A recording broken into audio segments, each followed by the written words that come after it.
नमस्कार। पितृपक्ष चल रहे हैं। बहुत लोगों के मन में है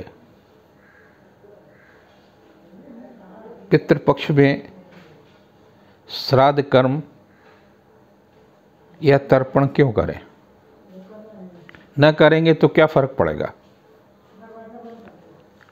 पड़ेगा फर्क, और ऐसा पड़ेगा फर्क कि आपको बहुत कीमत चुकानी पड़ती है। आप समझ नहीं पाते कि आपको कब और कैसे कीमत चुकानी पड़ती है। आपका जन्म अपने माता पिता की कृपा से हुआ। आपके शरीर में वो तमाम सारे तत्व हैं जो माता पिता, दादा दादी, परदादा दादी, नानी नाना, पर नानी नाना के हैं। मेडिकल साइंस भी कहती है कि अगर इस तरह का कोई रोग है तो क्या ये रोग आपको पिता से प्राप्त हुआ, ये रोग दादा से प्राप्त हुआ, नाना से प्राप्त हुआ। जब आपको रोग मिल सकता है 3 पीढ़ियों तक से, तो आप 3 पीढ़ियों को श्राद्ध क्यों नहीं करेंगे। अभी आपने देखा होगा कोरोना में कि 5 तत्वों में से एक तत्व जिनसे आपकी शरीर की संरचना हुई है, जब वो कम होता तो आप भागते हैं ऑक्सीजन के लिए, यानी वायु के लिए। छित, जल, पावक, गगन और समीर, ये 5 तत्व हैं।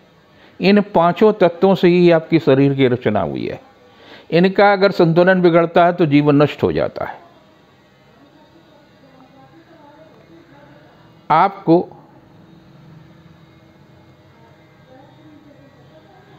तीन तरह के ऋणों से मुक्त होना है। देव ऋण, ऋषि ऋण और पितृ ऋण। ये जो महालय का पक्ष है, यानी 15 दिन का, आप भाग्यशाली हैं कि ये पक्ष आपको प्राप्त हुआ है और आप तमाम प्रकार के ऋणों से मुक्त हो सकते हैं। और उसमें ऋण से मुक्त होने के लिए आपको करना क्या है? 5 चीज़ें। 5 तत्वों के लिए 5 चीज़ों की ज़रूरत है। जल, तिल,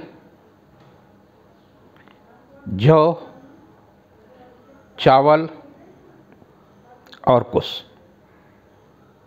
हम लेते हैं उनको, जल को, इनको मिला करके और तर्पण करते हैं। उनको तर्पण करने से, उनके श्राद्ध कर्म करने से वो आपको आशीर्वाद प्राप्त करते हैं और आपके शरीर में तमाम प्रकार की बाधाएं, आपके प्रकार की कष्ट, ये जो कुछ भी आपको प्राप्त हो रहा है, उनसे आपको मुक्ति मिल सकती है। आपने कभी ध्यान नहीं दिया होगा कि ऋषि ऋण क्या है। कई ग्रंथकारों ने, कई महान संतों ने ऋषियों के बारे में सप्त ऋषि का उल्लेख किया है, लेकिन इनका भी अलग अलग कालखंड में उल्लेख है। एक कालखंड में 7 ऋषि एक से ही नहीं है। तो कुछ ऋषियों ने कहा कि जो आपका गोत्र है, जहाँ से आपकी उत्पत्ति है, जो जड़ है,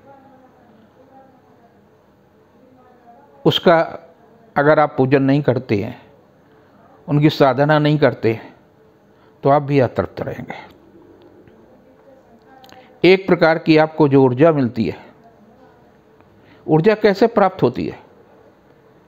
जब आप मंत्र का जप करते हैं तो अग्नि तत्व आपका प्रज्वलित होता है और अग्नि तत्व प्रज्वलित होता है तो आप देखते हैं कि शरीर के अंदर आपका टेम्परेचर घटता और बढ़ता है। और शरीर का अगर टेम्परेचर बढ़ गया है तो खराब। शरीर का टेम्परेचर कम हो गया तो आपका जीवन संकट में। आपके शरीर में 72% से ज़्यादा जलीय तत्व हैं, उनका संतुलन अगर बिगड़ता है तो आपका, इनको संतुलित बनाए रखने के लिए हमने 5 प्रकार की जो चीज़ें हैं, देव ऋण, देवता, कहीं न कहीं से तो आप कौन से देवता, किन देवताओं की हम पूजा करें? सूर्य, शिव,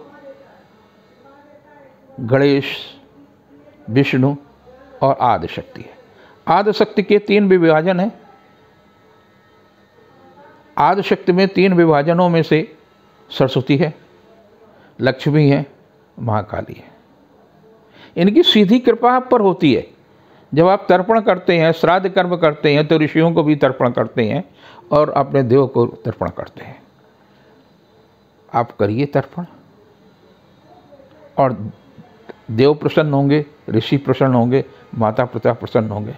आप निश्चित रूप से मानिए, जिस दिन आपके यहाँ श्राद्ध होता है उस दिन 5 लोगों में से किसी न किसी रूप में आपका पितृ आपके घर में विराजमान होता है।